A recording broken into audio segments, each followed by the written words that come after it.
Okay. Well, I think we'll go ahead and get started. I went ahead and I don't usually do this, but I printed out copies from my blog posts, which I'll be projecting up here and are linked throughout, and that's what was linked in the newsletter.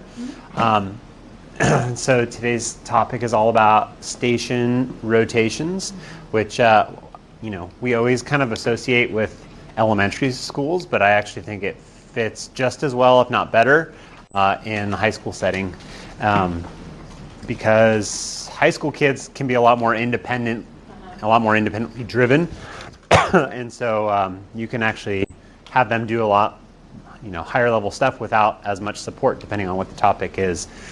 The whole newsletter and everything was kind of catalyzed by a keynote by Catlin Tucker. She's an English language arts teacher now. She's I think she's full-time consultant, but she was a keynote speaker at Fall Q, and her whole topic was about how life events have significantly taught her about a work-life balance. And she actually, she talks about how she lost her house in the Tubbs fire a couple years ago, and she has, young kids, and she put up this chart. I'll try to zoom in here. About how she was spending her time. I don't know if you guys can see that very well, but she said, how much of my time, what am I doing during my school hours and what am I doing outside of my school hours? So she said during school hours, all I can do is facilitate lessons, monitor student progress, and attend meetings.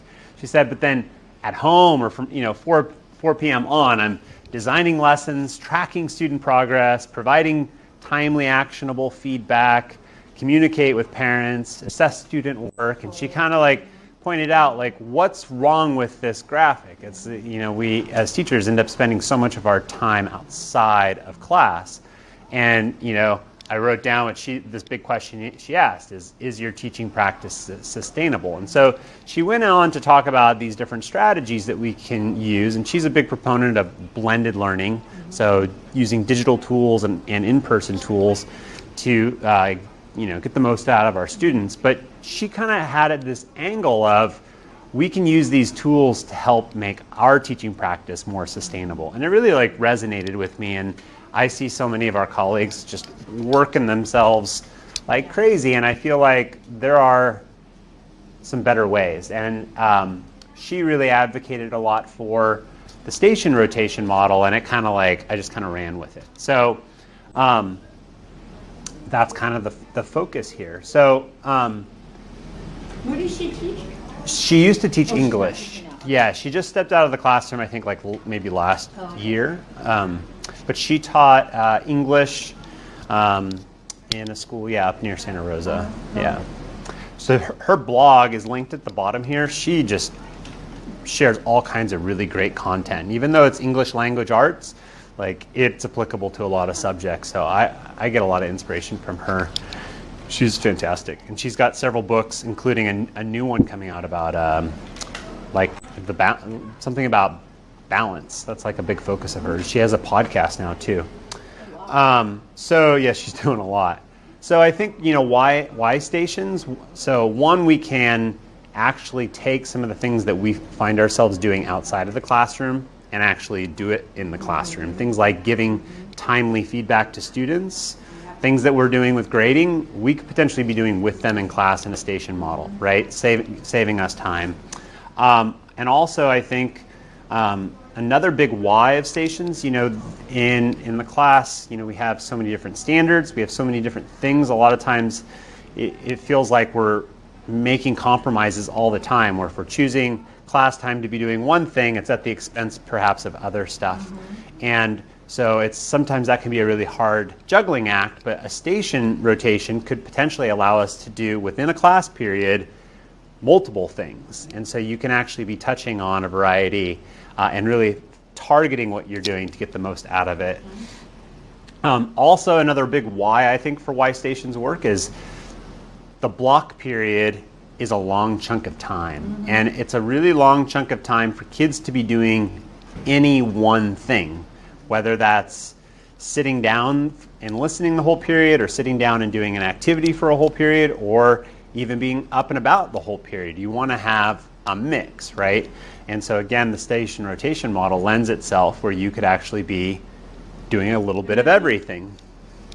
Block time, give the stations meaningful time range to do. Yeah. It's like 5 minutes and move next and then not, but if we can give them a 15 minutes of a chunk and then rotate, definitely meaningful, something they'll be able to do. Absolutely, yeah. And so depending on how many stations and what you're doing maybe on the front end and the back end of class, I mean, you could have anywhere between 15 and 30 minutes in a station, which is ample time to do meaningful work. It fits within their attention spans, right? And it just gives you a lot of flexibility. So what I've done is I've talked about kind of, first of all, like what kind of stations could there be, right? And some of this is inspired by what Catlin was talking about, but we can be doing, students can be doing things like, so the first model I kind of talk about is just a simple two-station model. So just pick any two dichotomous things. So this could be, online work versus offline work. So we don't want students to be on computers the whole time, but we also don't want them to never be on computers either. So think about a task that can be done online on the computers. Have that be one group. They're doing some sort of online work, whereas the other group is doing offline work, right? So that online work could really take many different forms. That could be like content delivery. Maybe they're actually watching a video, or they're getting a video from yourself, right? They're listening with headphones. They're engaged independently on online work. It could be an online discussion. They could be doing something with Flipgrid. They could be doing some actual quizzes on Canvas. They could be doing some sort of online thing, virtual labs or simulations, anything online. There's like endless possibilities. And then classic analog offline stuff, reading, writing, speaking and listening. They could be doing lab work, journaling, reflecting, doing, if this was math, they could be doing practice problems, like anything really, right? And so if not online versus offline, you could be doing like one half is doing reading and the other half is doing like speaking and listening, right? Or writing on one side and then listening on the other. It could be a mix between collaborative work versus individual work, right? So, they have that independent time, but then they're also maybe doing some sort of group project or group activity. And I give some examples of what that independent work could be. So you can kind of get the idea that here, if you have these two stations, it could be anything, right? And so then what's the role of the teacher in that model? Well, you could, in that model where you have two halves, you could be spending a predominant amount of time at one station that maybe they need you more. Maybe like the independent practice, they're fine, but the more group work, that's where you want to be. But really, you could just be like floating, right? Or kind of the next variation of this is the two-station rotation with teacher check-in. So what I did is I said, okay, well, say hypothetically you had like 36 kids. You split them in half. They're doing any of those like two activities that you've designed. Then you structure it in a way where they really can function without you. You've given good instructions. You're in a vantage point where you can monitor them, but now you're calling students out for particular feedback. So this is another, I think, a why for station rotation. Like when you think about what is the role of the teacher, what are we best at? We're best at facilitating and helping bridge gaps in understanding. And so we want to create a structure in which we can give that immediate feedback so that they can grow and improve with that feedback. And so here you have an opportunity to call them out one-on-one or in small groups and give them that individual attention that they need. So, if you had a 90-minute block, giving 10 minutes at the beginning and end of class, that's 35-minute stations. In a class of 36 kids, that would give you 2 minutes per check-in. So in Spanish, that's probably ample time to have a quick little conversation. In PE, that could be, doing a quick, show me your squat, do 10 reps of squats, and you're giving them very immediate, specific feedback for their squat individually. Or, you can get a little bit more time if what you're saying could be spread. Excuse me, maybe call them up in groups of 2 or 3. Now you get 4 to 6 minutes. And most of our classes are smaller than 36 kids, so you can imagine you get even more time. But just to kind of give you an idea of what that looks like. So it's, in a sense, identical to the other model, except now you're very deliberately pulling them out. In an English class, this could be the teacher calling them up to talk about, a topic sentence or a thesis sentence, right? In a science classroom, this could be helping them with their claims, evidence, reasoning statement in a lab report. In a math class, this could be doing a practice problem together. So, and the teacher watching the student do the work and being able to give them, immediate feedback. That's kind of like the real, so I give some examples here in different subject areas. If they were doing a project, this could be an opportunity to check in with a team on the project. Hey, how's it going? Give me a status update. Here's some specific feedback, while everybody else is like continuing to work. And I really emphasize here that the heart of this approach is giving students kind of personalized individual instruction. So they're working independently, but when you meet with them, you're giving that explicit feedback that you want. The more immediate the feedback you can give them, the more likely they are to do something with that feedback. So that's the two-part model. So kind of like once you get that, then you start realizing, okay, there's even more options here. Like it's not too far-fetched to pick a third station, right? And now, so this could be, any of those things that I talked about, or maybe now you are an active member of a station. So the kids are rotating to you, and so now you have about a third of the class for up to 20 minutes, where you are now giving small group instruction. That potentially can be tiring because now you might be saying the same thing 3 times. So you got to think about like what do they really need you to be a part of. It could be the same sort of stuff: individual thinking or reflecting, small group work, independent practice or instruction. I would encourage, rather than instruction, it's individual feedback, right? And use a digital tool like a video to provide the instruction, because that's kind of like the entry-level part. That's like the easier part for them, right? So they could be listening with headphones, watching a video that you have or you found online or whatever. So I also threw out some ideas here of like, instead of something that maybe you normally do, you could try it in the form of a station rotation. So instead of having a whole class discussion, which, let's be honest, usually when we have whole class discussions, unless we're structuring it really well, it's like a handful of kids that are participating. Mm-hmm. Why not have the discussion as a station? You might have 3 totally different discussions that come up, and then you could actually open that up to a larger discussion at the end. Instead of doing practice problems as a class, you could be doing it as a teacher-led station. And then again, like instead of lecturing to everybody, you could be doing it in a smaller group where maybe you might get more kids that ask specific questions. You get a little bit more targeted instruction. And then I gave an example of like how I've done that and like what it could look like in a science classroom, just to kind of help give a little context. So then the fourth one is kind of a little bit of the same, but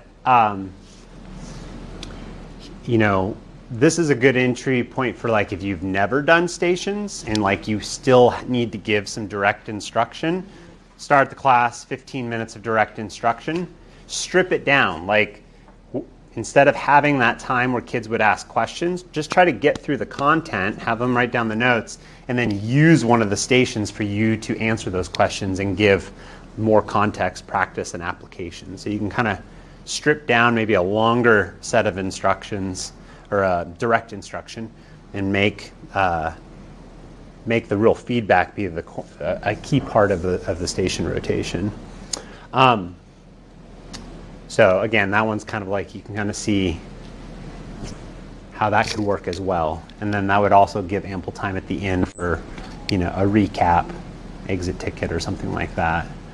So, I just, because I used to teach kindergarten and there was always 4 stations. And Yeah. automatically it was like 4 stations, but yeah, I don't know. They might sound better. Well, I mean, and I stopped it at Yeah. 3 because I think once you get it, you can, if it makes sense to do 4, you Yeah. could do 4. Like what, you can see that with 3 stations if you're doing the whole class instruction, it's basically 15 minutes for everything. But if you didn't have the direct instruction, you could have 4 stations of 15 minutes, Yeah. right? With still time at the front end and back end. So, and then, I had said, how could this save time with grading? You could be, making one of these stations potentially grading an assignment with students, whether it's that model where you call out students or you make it as part of a station. Like if I were doing this right now, if I were teaching in my science class tomorrow, I would be grading a lab report with the kids in class because there's always this lag period of when they get my feedback on a lab report and then the next lab where they get a chance to do that. So if I was doing it today, I would be having them do maybe a part of the lab that they didn't necessarily need so much of my supervision. And I would, as they rotate, I would actually be, okay, here's your lab. I'm grading it right now. Here's the specific feedback on this part of your lab that you need feedback on. Next time you do it, do this thing. You need to be better about providing an explanation of your evidence, right? Now they've heard it. I don't need to write it as much. I can give them a grade. I've given them the feedback. Grading just went faster. And now they can make an actionable step with that feedback. So think about things that you grade at home that maybe you feel you say the same thing over and over again, or you could give them as part of the class where then they could do something with it, right? That's where I think the grading part could really come in. So, that's basically it. 2 stations, 3 stations, a mix. And so then the last part is what could this look like in your class?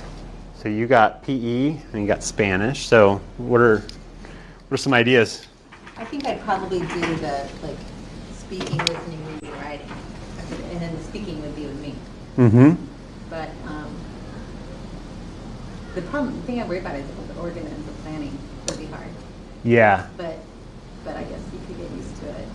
Mm-hmm. And then eventually just learn how to just plug things in. Yeah. But yeah. So a good entry point could be, and we kind of talked about it the other day, but pick 2 or 3 activities that maybe you would normally do and combine them all in one day. And so. And then the other, if you are one with the kids to do any evaluation and you are looking at only one group of 1/4 or 1/4 or 1/3 of the class, and the other 2 group of the station have to be independent.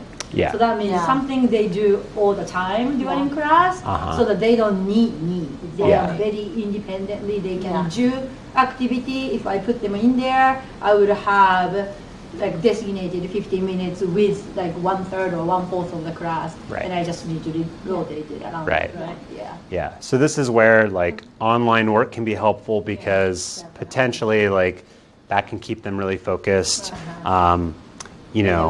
We can make them to be accountable. So if they didn't get it down, they struck out during the 15 minutes. That becomes their homework. Or whatever. exactly. Yeah, so there can absolutely be a deliverable at the end of that station that they must they must deliver. But then, yeah, I think it also brings up an important point that wherever you are in your part, you want to be in a location where you still have a good vantage point of the class. You don't want to have your back turned to them, right? So, yeah, no.